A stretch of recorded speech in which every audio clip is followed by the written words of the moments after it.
Abide in me as I abide in you. Our gospel reading today opens with the image of the vine. It's a reminder of the time and place where these gospels were written down, the world that Jesus inhabited. But this image of the grapevine is also one of those that we don't have to look very far to find in our own time, in our own world, or stretch ourselves to imagine. All we have to do is to go to the back of St. John's upper parking lot and see the grapevines that are scaling their way up the fence that divides our lot from the federal building. Those vines are old. They date to a time when there was no parking lot, and were probably once closely tended and cared for. Someone planted them there, and they've survived. They've survived abandonment and neglect. They've survived the demolition of the house that stood there, the paving of the lot. They've survived being cut to the ground every time, whenever that fence was put in, and each time that it's been replaced after the weight of the vines has bent the metal. Those vines are resilient. Their roots run deep. And year after year, whether they've been carefully tended or neglected, they draw water and nutrients from the soil. They provide life for the branches and leaves that spring from them. They nourish bunches of grapes. And with a little tending and proper care, produce in abundance. My first year here, our youth group, under the guidance of Rick Miller, who knew what he was doing, harvested enough grapes from those parking lot vines to produce 70 bottles of wine. It's a story of resilience and abundance, of the plant's ability to weather adversity, and a testament to what a deep root system can do. Even when cut to the ground, there is still life in those vines. There is still the possibility to produce fruit abundantly. Jesus was aware of the resiliency of the grapevine. It's one of the enduring symbols of his life and ministry, a powerful testament to God's love and God's continuing presence in the world. And in our reading today, Jesus uses the analogy of the vine to ask his disciples a question. Where do you draw your strength from? Where do you get what you need to face the challenges and uncertainties of life? This is part of Jesus' farewell speech to his disciples, his final teachings before being put to death. And he wants to remind his disciples that he will not abandon them. They will not be left to grow on their own. Even though he will not be with them as he has been, they will still be able to draw nourishment from him. He knows the hardships that his followers will face, the persecution to come.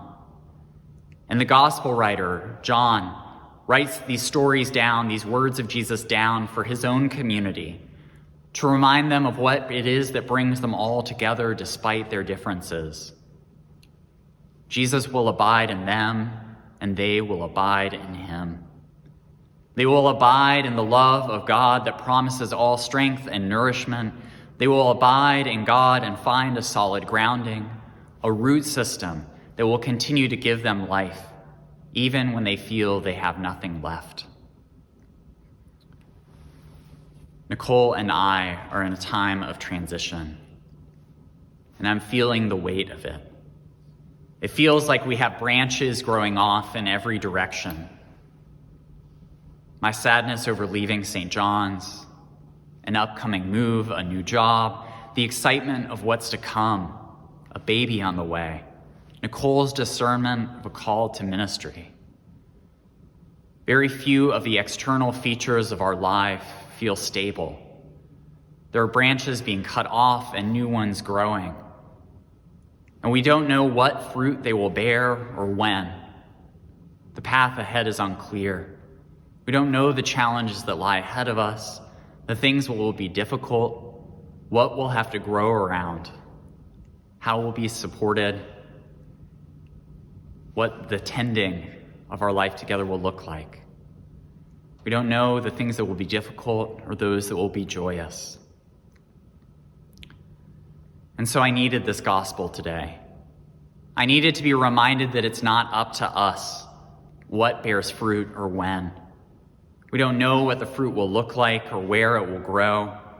We don't know what branches will produce and what ones won't, where will just grow more leaves and where the fruit will be found.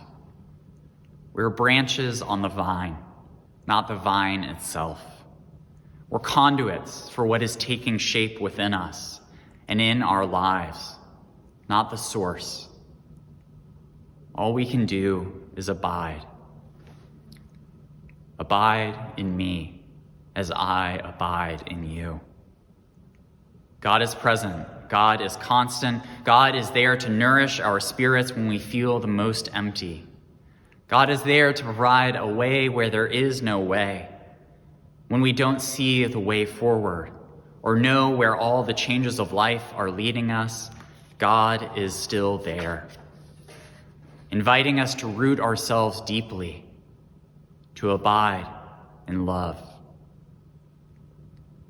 This image of the vine reminds me of one of my favorite poems.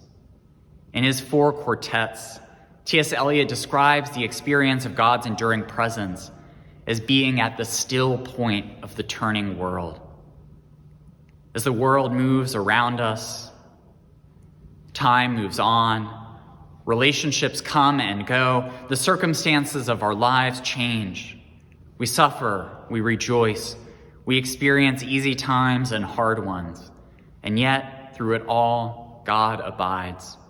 God abides within us and around us. God abides at the very depths of our being, at the core of who we are. God makes a home within us and invites us to make a home within God. God is present through all the joy and all the suffering, and God is holding us in love through it all. Like those grapevines at the back of the parking lot, God's rootstock runs deep. There is no end. And no matter what, God will continue to be there to provide us the nourishment we need, all that we need to bear the fruits of love. As I think back on the last 4 years and how many times I've been able to preach to you from this very church, I realize that so often my sermons are about transformation, how God is inviting us to be transformed more fully into the love that Jesus revealed to the world. And that transformation is central to the Gospels. It's present in our reading today, in those lines about bearing good fruit. But there's something else at work in this gospel, and that's the reminder that before we can bear good fruit, we must first be rooted in God's love. We are the branches, and God is the vine. Before we can give, we must first be able to receive, to stand at the still point of the turning world, to come into contact with God abiding at the core of who we are, to know that we are loved. Abide in me as I abide in you. The only way to be God's hands and feet in the world is through knowing this. God is with us. God is all around us. God is the source of all our strength, and God will never abandon us. That is the promise of the gospel. That is the meaning of Jesus' life, death, and resurrection. That is why we gather together to worship every week. That is what we celebrate at the Eucharist. That is what we've been reminding each other of in our daily reflections, and that is what I've seen every time we've been together in the past 4 years. God is with us. God is the vine, and we are the branches. And so today, my prayer for all of us is this: that through all that we encounter in this life, we may continue to feel and to know and to be nourished by the enduring presence of God abiding within us. That God would strengthen us, nourish us, and provide all that we need to face whatever it is that life gives us. I pray that God would abide with us and we would abide with God. Amen.